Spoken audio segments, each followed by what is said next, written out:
I'm so excited to have you here. This has been a long time coming. We've been chatting all summer trying to make this happen. I know. You are a podcast pro. You've been podcasting for how long now? Oof, like 5, 6 years, I Yeah. would Oh my say. God. So Yeah. similar amount of time. I was like, I thought maybe longer, but it is such an interesting, like we were just talking about what we keep to ourselves and what we share. I feel like on my podcast, I share the most. Like I have the most verbal diarrhea. Where do you feel like you share the most? Oh, my Like, podcast. Yeah, podcast over Instagram, over TikTok, over everything. 1,000,000%. Yeah. I think because it's obviously there are cameras, but the way that I consume podcasts is through headphones. Same. You know? Same. So because I consume them that way, I'm like, oh, I feel like other people are just consuming it that way. And so maybe I can be a little bit crazier. Totally. You know? Or like you totally just kind of forget that people even listen. Right. Like it's right. weird because like on social, you get so much interaction. Your friends are seeing it. There's like, oh my God, it's posted. It's out there. People are seeing it. And right away. On a podcast, you put it out there and you're like, okay, it's out there and you like don't even really know and it's just out there. And do you forget about it after? Completely. Same. And I'll chat for 45 minutes and then I'll black out and not remember anything I talked about. There was and then I'll get in trouble for certain things that I totally forgot that I said. But you know what? That's actually just called a state of flow. Yeah, I like that. That's my spin on it. Yeah. If I black out while I'm recording, then that means you're in a state of flow. Yeah. Yeah, that's so true. Okay. So let's start off by telling me, you were starting out before by telling me where you were from, and we didn't really get into your full story, which you don't have to get into, but just for us, a basic intro, just where you're from, a little bit of your background, and then how you ended up here in New York City. Okay. I grew up in Utah, in a small town in Utah. Okay. It's funny because when I say Utah, first thing everyone says is, are you Mormon? Mm-hmm. My grandmother was Jewish. Well, yeah, was Jewish and then converted to Mormonism, which is unheard of. Interesting. And then my mom threw me in private Catholic school. So there's a lot going on there. A lot of guilt, a lot. Just very confusing for you. A lot of confusion, for sure. And I was definitely a little bit of a party girl growing up. I got in trouble quite a bit. Okay. And I then started working at Morgan Stanley when I graduated college. But I fucking hated it. But I kind of picked it with a purpose.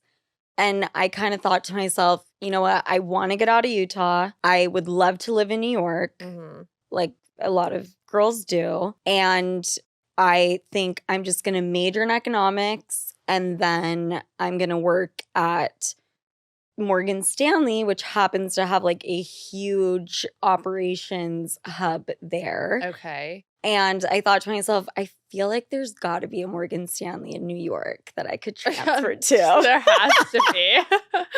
For sure. For sure.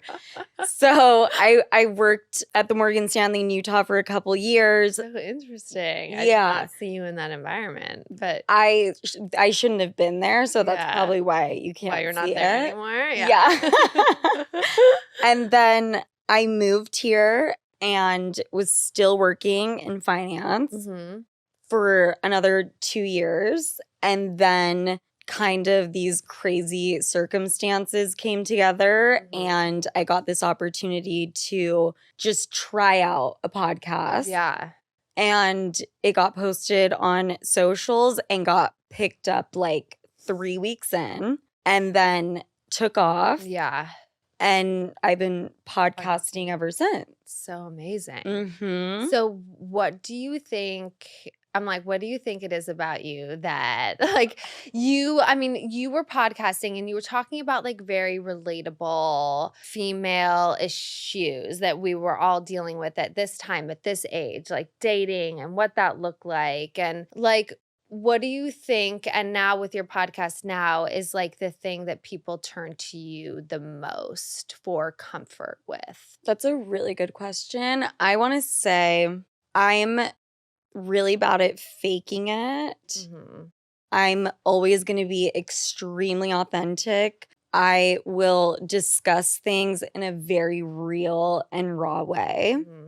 And like, I'll go there, you know, Mm-hmm. even if that means I'm completely embarrassing myself and talking about, oh, my vagina looks this way.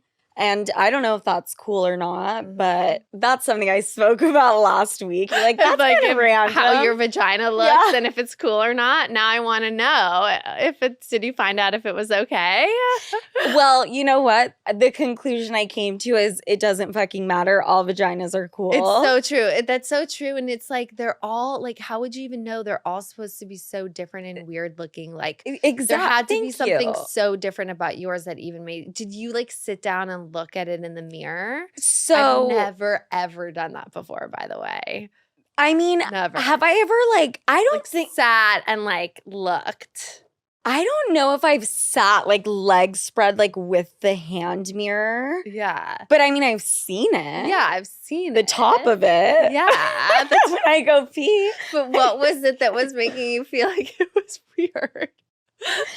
I don't, you know what it was? Did you watch Secret Lives of Mormon Wives? Yeah, that was something I was going to chat with you about. Yes. I know you had the girls on your podcast. I need to listen to that episode, by the way. But yes. So one of the girls gets a labiaplasty and she had babies. And so I can't obviously compare, you know, because I haven't had children. It does different things. Yes. Yeah. But she talks about like, oh my gosh, like I had flaps that were like this. Oh yes. I definitely, I thought to myself at that point, I was like, I wonder how long mine are. Right? Like, I'm like, wait. Is there a measure, like, like, is there like a length that's supposed to, like this length to this length is like short. Yeah. This length is average. And this length to this length well, is like what I took from it is there should be no length. Like that was like, the takeaway. Like it should just be like slit. Oh shit! I feel like I've already outed myself. No.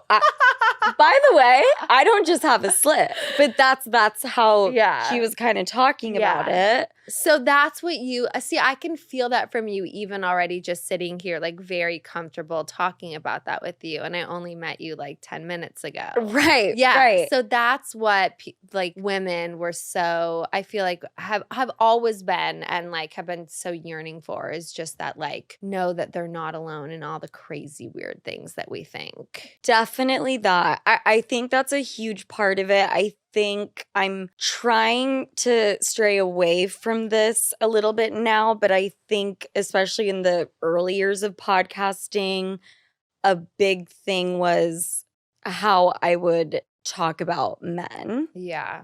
And I was kind of this like, I'm not going to say man hater, but you were just putting down men. Because men were obviously doing shitty things that needed to be talked about. Right. I wasn't hating them. I was just like strongly disliking them and making it very known in a very aggressive way. Fair. Okay. Yes. Yes. And so you felt like there was like an army of like kind of man haters behind you. But I don't even think it was man haters. I think it made women feel empowered. Yeah. You know? Yeah. And so I hate to use the phrase that's what I mean. man-hating. Like you were staying away from, you said you were staying away from it now. So I thought you meant more like it was a negative connotation of like the women that were following. But I completely see what you're saying. Like you were empowering them. Yes. Yes. Yes. And also because the way that I would talk about men was very and is very genuine and authentic. And my views and my relationships with them in the past were bad. And I would be honest about that. Now, not so much. I've grown up and done some healing and like worked on myself. But I think both of those things. And then just kind of this like older sister advice vibe. So do you feel like now you don't want to talk about men as much because things aren't happening as much? There's not as much to like complain about? Or are you just over hearing yourself talk about that? There's always stuff to complain about. Yeah. I mean, with men, always. Yeah. But I think it's I was very much like, every dude is gonna fuck you over no matter what. Like, my perception of men was low. Yeah. So now I am able to be like, oh, wait, there's actually good men out there. And I'm understanding and realizing that there are good guys and they don't all cheat on you and they don't all abandon you and blah, blah, blah, blah, blah. I know. It takes like sometimes just getting older to learn like not to to generalize, but like, and to just grow and have more experiences. What are your experiences with men right now? Like, what is dating looking like for you? So I feel like my breakup was not even that long ago. When was it? When was it? And how long were you dating? We were dating for 2 years. Okay. We had broken up for a few months in between. And I want to say it was like April, May. Yeah, you're still in major like recovery mode and like figuring out who you are on your own and what you want, what you like from that relationship, what you don't like from that relationship, all of it, right? I want to look at you right now and say yes. But that was the plan. And it still is the plan is, hey, we're not going to have a successful relationship with a dude until we do some self-healing and whatever else. And you're going to do that on your own time alone. And that's still the plan. I've gone on dates. I haven't dated anyone seriously, obviously. Yeah. And it's been fun. You know what? It's passive dating, which is very different than active dating. Completely. Like, you're having fun with it, but you're not out there with the intention of like, I need to meet the one tonight or I'm looking for it. I think that's really powerful. And I think that that time in between relationships is like really important. And it's that like subconscious time when sometimes like those people do all of a sudden just like appear out of nowhere. Exactly. Yeah. Exactly. Yeah. I think so. I'm not on the prowl looking for someone. Yeah. But I also, people have even DM'd me and like commented and said, oh my God, Sofia like cannot stay single for even 2 seconds. And it's like, you can be on your self-discovery journey and go on a fucking date. Oh, of course. You know, it's like, and you're also just meeting people. Like, why does it have to be anything about like how you feel about yourself? Like, why can't you just go out and meet people? You're in this big city, you're living here all by yourself. Like, that doesn't mean all of a sudden you're like committing yourself to them and have these commitment issues. Thank you. I know. And you want to respond to all these things, but it's just exhausting. I mean, well, it's not exhausting because I never comment back I was going to say, do you? No. I will comment back to people who deserve a response. You know what I mean? If it really triggers me, which is pretty rare because I feel like I've been doing this long enough and so have you, where it's you've kind of heard it all and like you're able to brush things off. But if there are certain ones, every once in a while, right? Especially if you're like feeling kind of just shitty or vulnerable that day. Yes. Yeah. Definitely.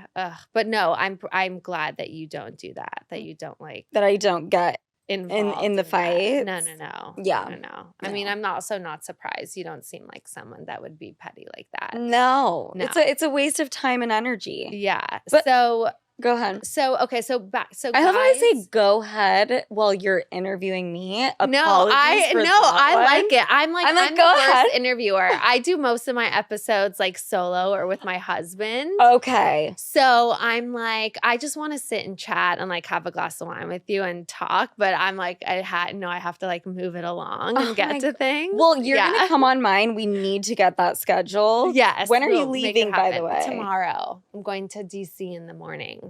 When are you coming back? I'll be back in October. I'll be back in a couple weeks. We'll make it happen. Oh. Yeah. Done deal. Yeah. Okay. We'll make it happen. Because I'm really liking this vibe. Oh my God, good. Okay, yay. So, like, if you were to, and I'm sure you've done this, like, think about some qualities from the past of men and some qualities you're looking for in the future. Like, what are some non-negotiables? That's so funny you asked me that question because I wrote down a list of my values. I feel like I've just like maybe I've seen that on social media of like Maybe. single people doing that kind of thing. And so then I feel like I have to ask if I've done that. Well, the thing is every relationship, I swear to God, Whitney, like that I've been in has been, I'm not gonna call them jokes because that's very rude and that's actually not how I feel, but like they've been for the wrong reasons. Like immature relationships. Yes. Yeah. And I'm 32 now. And when You're a baby. Really? Yeah. Because you could ask some other people out here and they're going to say the opposite. They're going to say I'm a grandmother. It's you know so what I mean? ridiculous. I mean, it's all like so subjective. And relative. And relative or whatever it is. But yeah, like, I don't know. I'm 40 and my best friend just got married and had a kid this past year. And You're forever. 40? Well, I'm going to be 40 in March. Like I'm rounding up. Girl. I've been trying to say that I'm older now. And I feel like that's the thing is like say you're older. Wait, okay. So that oh well, not yet. You're 32. Wait, I need to understand the psychology behind it. Because if I'm like, oh, I'm 50, and you're like, oh my God, you're 50, and then you're like, oh, yeah, and then you just that's you're good. You're lying, so you don't really get the full right. Like anyway, that's hilarious. But you still 32. Like I know, I'm sure everyone's like, you're fine. Like I'm fine right now. I think when I'm 34, then I'll say I'm 40. Probably. Yeah. then we have to enter that. Yeah, it's done. Sure. We're like rounding up times a million.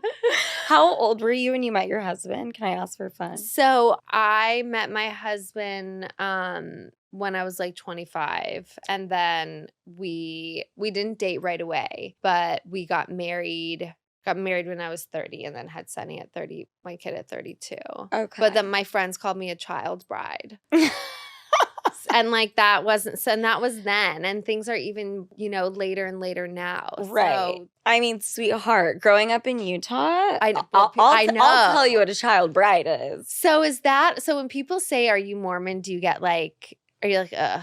Or no. Just, okay. Well, because I was raised Mormon in certain aspects, right? Like my grandma and my grandpa would take me to church, which is 10 hours long, by the way. It's like the longest thing ever. I can't even imagine. But no, that does not offend me at all. Yeah. It's a great icebreaker. Yes. Immediately. Because that's like the first, you hear Utah and you think that. Wait, but get back to the guys. I skipped over the guy thing. So the guys. Yeah. Not the guy thing, but the qualities in a partner. That I'm looking for. Yes. That are important to you. Honesty. That's security. Go without saying, Go without saying. Well, honesty, you should just like that like everyone. Is that crazy that I even have to write that down? But it's like it's yeah. I'm like, he's nice to me. Like just saying the most basic shit. Exactly. Security. Yeah. And everyone's gonna be like, oh my God, she means financially. No, just I want to be able to feel like this person is my rock. Like they have your back completely. We need to have the same views on how to raise a family, the same views on finances, so shit doesn't blow up. I wish I could pull up the list. I feel like there's we can add it in extra added bonus Instagram stories. Okay. Post the list or something. Guys, the rest of the list is really special and shit you guys would never think of. What about like funny? That was on my list. Yeah, I have to say, like, as someone that has been married for almost 10 years, like, the humor is so important, like, because just someone that makes you laugh, like, it goes such a long way. So I think the third thing on my list was friendship. I feel like humor kind of ties into that. Yeah. I think friendship is because the things are gonna go away, right? Yeah. Like sometimes you're not gonna want to have sex. Completely. The whatever honeymoon phase is not always going to be there. Yeah. I can only imagine after having kids and you're not sleeping and you're fucking, So I think the friendship thing needs to be huge. Right. But I do have personality and funny on there. And the physical attributes and being hot, not even on the list. Yeah, no. It It doesn't even matter. It's like if they have a good personality, like then they're hot. Like, but I kind of agree with that. So fucking easy, Like we will go for almost not whoever, but like no, they have to be like 5. They have to be 6. Like it's my height. Oh, you're talking height. I was talking scale 1 through 10, like 6 hot. Hotter. Yeah, think, no. I'm trying to not rate people. I told my husband if I ever catch him fucking rating someone, like actually I first asked him, I said, do you rate women like with your friends? Right. And he was like, my friends do and have, but I would never. Like I would never. And I was like, okay, just FYI, never do that. But see, this is the thing. This is where I need to shift and change because I think it's okay to do that. To rate men, but I don't think it's okay to do it the other way around. I think it's okay when it's like on your own scale and you're not, I don't know. It's so hard. I know. Like the I rating want to say it's okay gross. for men because I like want to be hard on, I like want to make fun of men. Yeah. And, but I know. Weird. Okay. So you know what? We're not going to rate. But you mean in terms of, but for you, like a 6 is like, now I'm trying to, because your 6 also could be so different from my 6. My scale could be completely different. Yeah. I think personality can really be, personality is 90% of it. Completely. But 10% of it, come on. You have to be attracted to the person. Yeah. Yeah, completely. 10%. Yeah. But none of that math made any sense, by the way. At all. Nothing added to 100. I'm glad we got through that list of qualities, though, because it took us some time. Okay, so you're in New York now. What does, like, I know this is such a boring question, but, like, I'm curious, like, what kind of life looks like here now, like typical day in your life here. You have a new apartment, you're building out a podcast studio, like are you out and about with friends?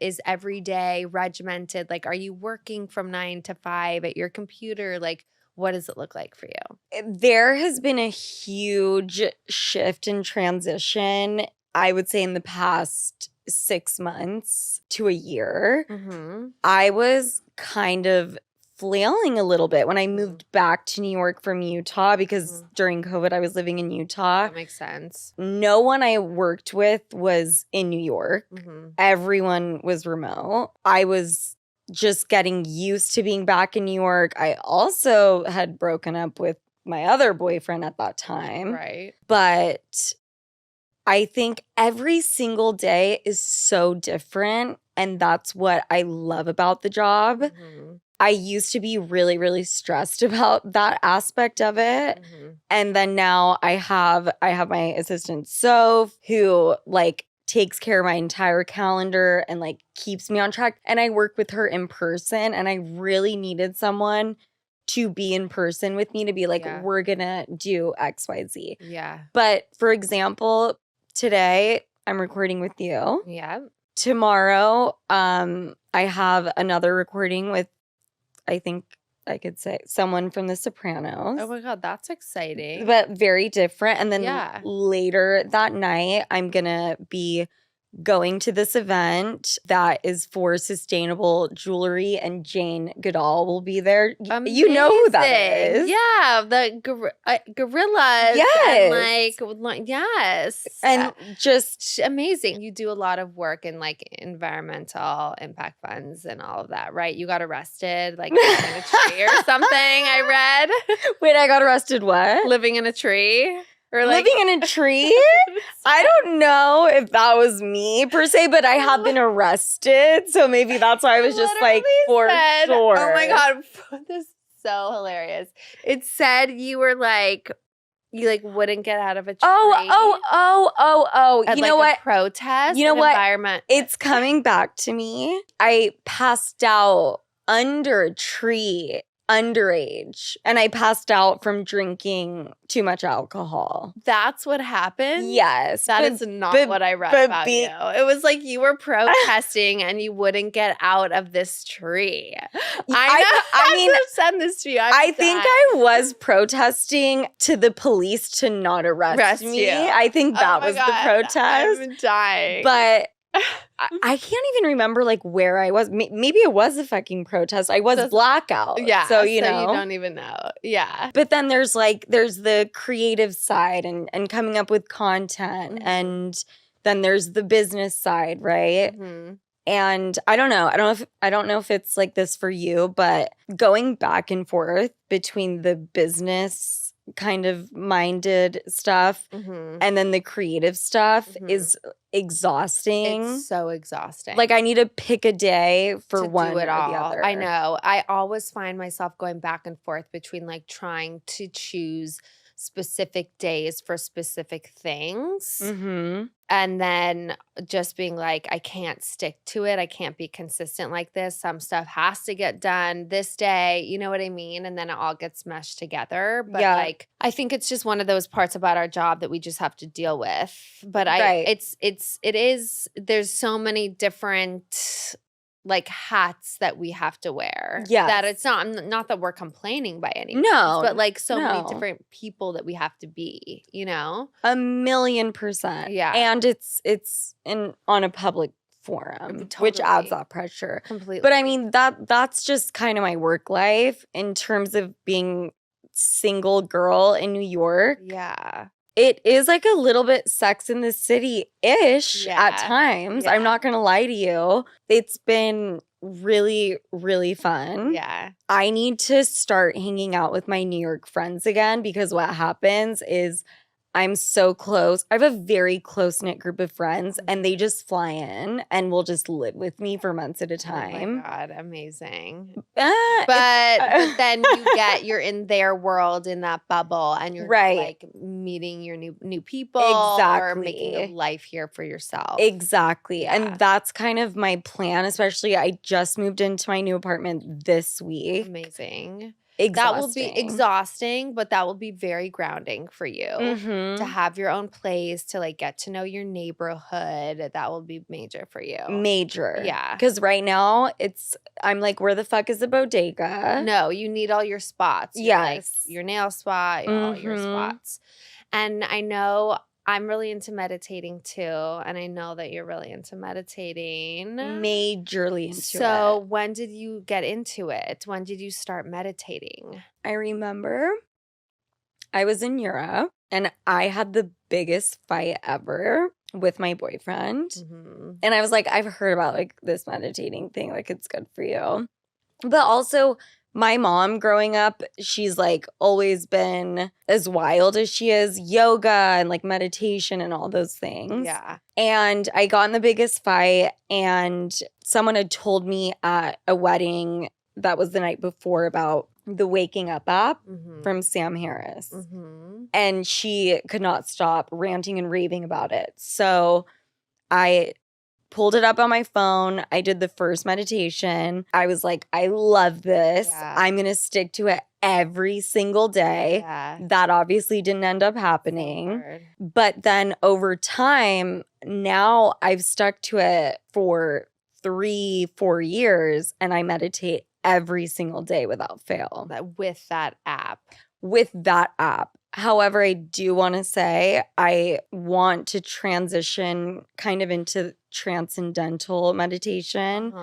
They have these courses here in New York that are very expensive, but like you do it one-on-one with an instructor, and I really want to look into that. You definitely should. Well, once you get settled in your apartment, but one thing at a time. Yeah. I rely on an app too. I just use the Calm app, and I'll listen to like Jeff Warren's daily calms, and I'll just sit there, and it's 10 to like 13 minutes, which is doable for me. Like, yeah, I do 10 to 13 as well, actually. Yeah, but it's just like, it's not that it gives me so much energy. It just like really fully centers me and like helps me just put everything back into perspective of what's like actually important. Because I feel like we're just moving so quick at all times that we forget like what we're aiming for. And it's like the one point of the day where you can actually like decide what you want to do. What are your goals for the day? Like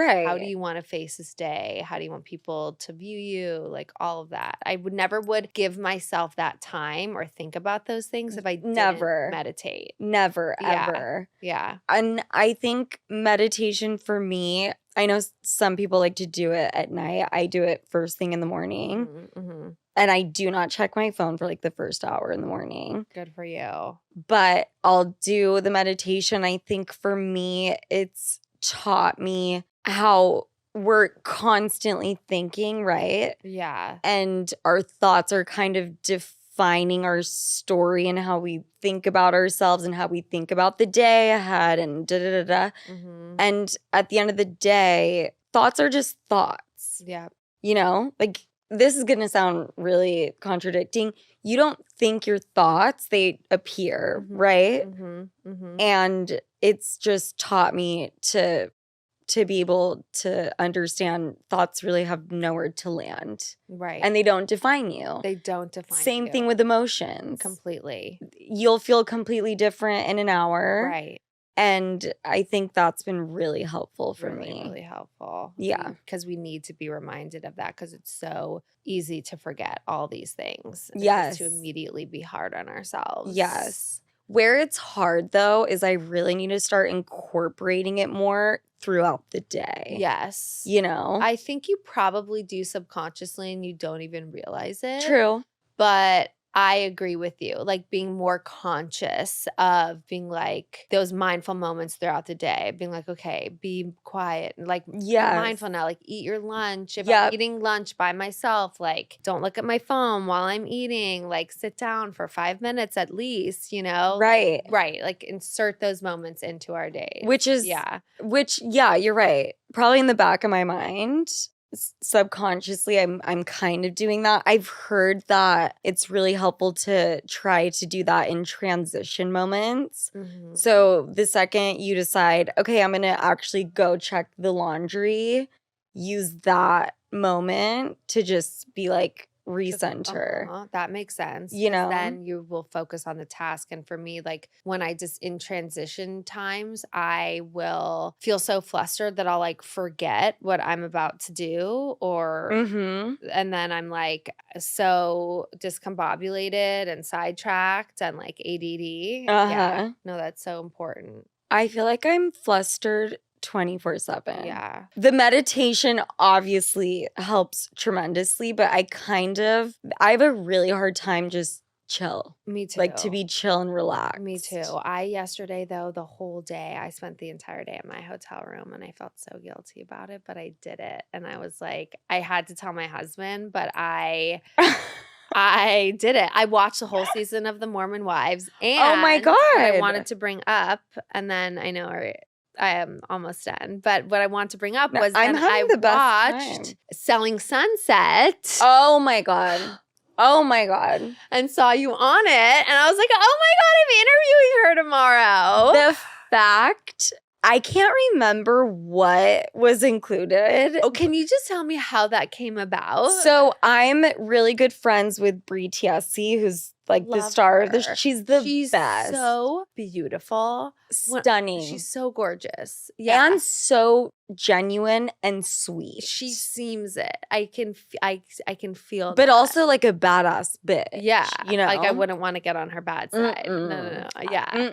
Absolutely not. Okay. So you're friends with her. Yes. I've known her for a long time. Like back like when she lived in Vegas and my best friend was her friend. Okay. So was it more of like a casting thing? I'm like, because you can tell me because what do you mean casting? Like in terms of like, me? Yeah. Were you really looking for a house? So I was looking for a house in LA. I was actually going to live with my cousin who's sitting in the room. They had me sign a contract. I think this is just a Bree thing, but I had to sign a contract that if I do end up buying real estate in California, it has to be through her. Interesting. So I do not think the other cast members do that.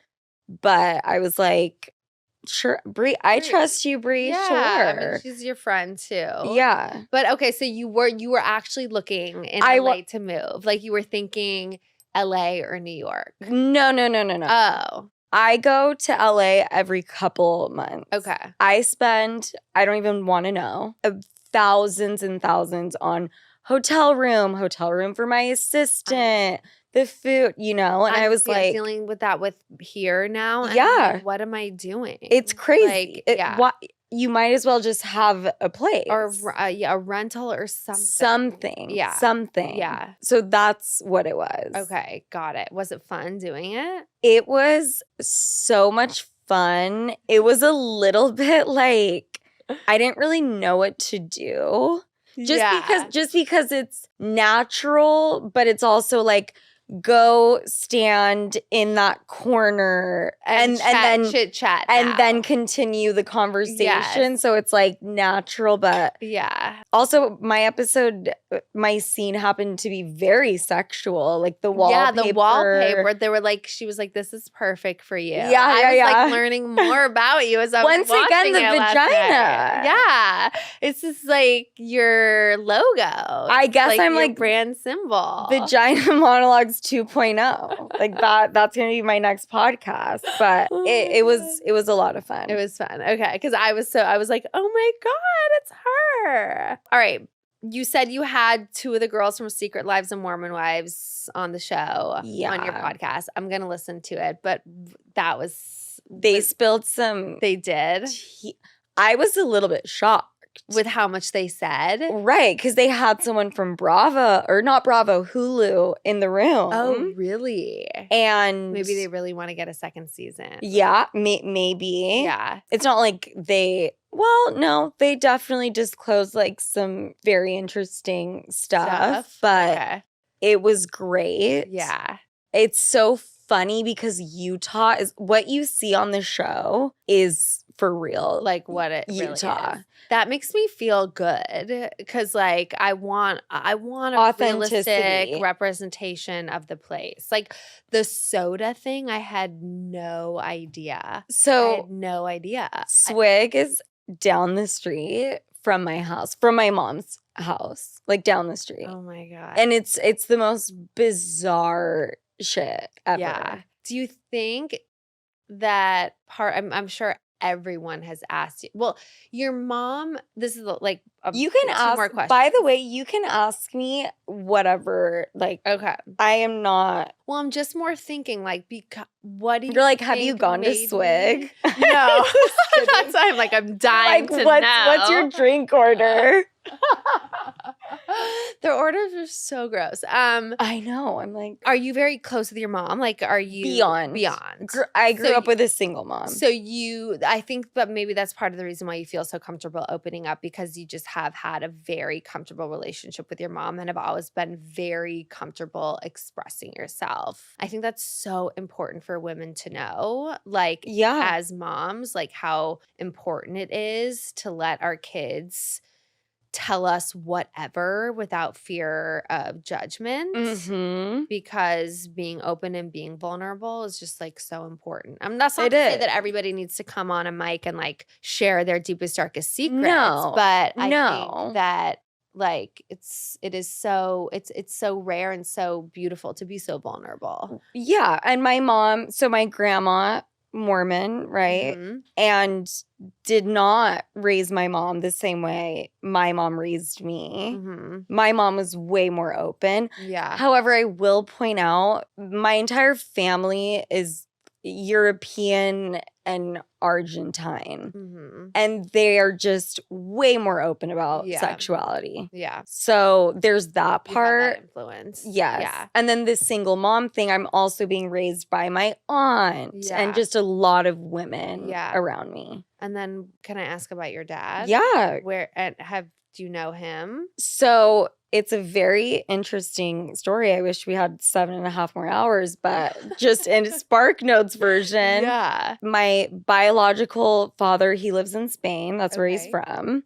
He met my mom backpacking through the States. Amazing. They met in San Francisco. He had no plan of staying in the US, right? He's backpacking. They had this fun affair. Yeah. She gets pregnant. Oh my God. She is like, I'm going to go back to Utah where my parents are because she is 20. Yeah. And he was like, I'm not ready for that. Yeah. I don't want to be a part of it. Yeah. But then when I was in middle school, I remember my therapist and my mom sitting me down and asking me, do you want to meet him? And I met him, and that was very surreal. And then I met him. Yeah. And then I met him a couple years later again, post high school. And we don't have a relationship still. You don't. So he's just kind of a dick. Oh, he has been. Yeah, I mean, never. It was like he met you, but then he didn't try to like engage or like form a relationship with you. Exactly. Yeah. I will say who I refer to as my dad, even though it's not blood related. Yeah. Mark, he raised me since I was 6, and I have his last name, and he is great. But there was also a little bit of drama there. Okay. But he loved me, loves me. Yeah. So okay. So there's a little bit of a complicated, yes. It just came full circle. Yeah, I'm getting it. I've loved this. I feel like I could talk to you forever. I agree. I'm like, let me look at my questions and make sure there's nothing that Please I'm do. dying to know. What question do you get asked the most? Like out and about on the street? Yeah, that's more fun. I'm like anything like when you're out that like guys say to you? Oh, there's plenty of things that guys say to me when I'm out and about. Nothing and that's like any type of guy. And I don't really think it's a question. It's normally just like a comment. It's like, hey, yo, cutie. Yeah. Or way crazier, way worse. But question I get asked a lot, what do you do? Yeah. And then I answer and I say I work in entertainment. And then they're like, what part of entertainment? And then they think I'm either OnlyFans or they like don't believe me. And then I have to be like, okay, maybe I shouldn't say entertainment anymore. But I hate saying podcaster. You don't, I mean, but that's not all that you are. You exactly. could say like, I'm going to start saying entrepreneur. That's what I honestly want to say. I want to say it, but then when I say it, I'm like, ew, that sounds so weird. But it's like, you know, or like croissant. It's like entrepreneur. Oh God, like I'm dying to talk to you. Maybe we should just start saying like crazy shit that people do not want to ask follow-up questions. Totally, right? Totally. Like it's the hard part is like if people didn't know me and I would just be like physical therapist, like I'll just like to whatever. But if like when people are like, what do you do? But they kind of know, but kind of like, because you know that it's like there's some connotation behind it. I never really know what to say. Like I'm not a digital creator. I'm not an influencer. I'm not like, you don't want to say a personality. I'm not a TV personality. Yeah, let's brainstorm. We need to come up with. Can you please do? Can you imagine though if you said I'm a personality? I'm a personality. Can you imagine? I actually want to start doing that. When I used to, like, if I used to go on like a nighttime, a late night show or whatever, I was being introduced. They used to call me. They would be like TV personality, and I'd be like, I never really thought about it until like now. This moment right now, right here. Like but you do so many other things. Yeah, I just want to be like, when people ask me what do I do, and sometimes then I'll also be like, so many things, like it's true, and then I'm like, I'm like, I don't mean it like that. I just mean like I don't know how to explain it. And then this happened to me the other day with this guy, okay, that I'm like kind of interested in. Yeah. Okay. And he was like, but what is it that you actually do? And I was at a loss for words and I felt like a fucking idiot. And I ended up saying just like so many different things. Like, I don't even know where to start, but like all day. You could just say, I run my own personal brand. Okay. Or like, I run my own brand. Sounds weird though. We're going to work. We're going to figure it out. We're going to workshop. But for fun, I'm going to start saying just straight up personality. Yes, I'm just a personality. What's something that people are generally surprised to find out about you? That I'm not a complete and total idiot and that I have a brain, period. You do. Thank you. I can tell you're very smart. Who would ever think that? Idiots. Idiots would think that. Are you good with numbers? Fuck worked no. at Morgan Stanley? Hell to the no. Can you like run your finances? Hell no. No. But you know what? That's not even necessarily smart to me. No, it's not. No, I don't even mean it's smart. I mean more like in totally different conversation. You said you worked at Morgan Stanley. And I worked in finance and I wasn't good at numbers, which goes to show just how smart I am because like I was able to finagle and make it happen. I always think those are the smarter people, the ones who don't actually like do the work and can still kind of skate by completely. Thank you. Completely. There you go. I think we should do a part 2 and then you're going to come on mine and we're going to schedule it for October. That sounds amazing. It's getting scheduled. That sounds You're the best. Oh my God, so are you. Like I'm not going to say very rarely, but I feel like energized and calm and excited about this. I don't want to do like the gotcha questions. Oh, well, definitely not that. That's so not me. But just like, I would rather, like I said, have it be a conversation. Yeah. And I mean, I wrote these questions down, but I'm like, you don't want it to be interview style. No. It's like, let's chit chat. I'm the exact same way. Completely. Okay, amazing. Are you gonna like go out tonight now? So you like got dressed, you're all ready to go. We're recording this, by the way, everybody. This is the latest I've ever recorded. Honestly, for me too. When you said 7, I was like, oh my God, is this something that New Yorkers do? I used to be that bitch. Now I'm trying to not be on that wave, but something is coming over me where I feel like I should at least grab dinner or something. Yeah, I think I mean, you're drinking a Topo Chico margarita. Thank you. You should just at least have dinner. And it's my first hard seltzer. It's like, what's the point in one? Yeah. What is the point in one? Honestly. I am not a casual drinker like that. I know. If I'm drinking. I'm not just drinking one Topo Chico. I'll sip on a glass of wine. I'll drink one glass of wine, but not one hard seltzer. No. And maybe that sounds bad, but everyone's thinking it. So, yeah. So we might as well say it. Yeah. All right. Well, I maybe have someone to set you up with. Please. He's a little older though. That's perfect. And I love him. And he can provide all of those things. Really? Possibly. I'm like, I promise I will treat him like a prince. And I will be the best girlfriend. Well, I'm more worried. I'm not worried about you. Oh, I'm more worried that maybe you wouldn't like him. Okay. Yeah. Well, you know what? We'll do some digging and you can just tell me before. Okay. I mean, obviously. Set me like up it's with 2024. I can send you pictures and Instagram profiles. Right. We could do that now. Yeah. We could do that. Yeah. Okay, fun. All right, yay. Thank you so much. Where can everybody find you? Thank you. Of course. Sofia with an F, Franklyn with a Y on all social media. And my podcast is Sofia with an F. And it's very similar to this. Chit Chat with the Girlies. Love it. Thank you so much. Woo!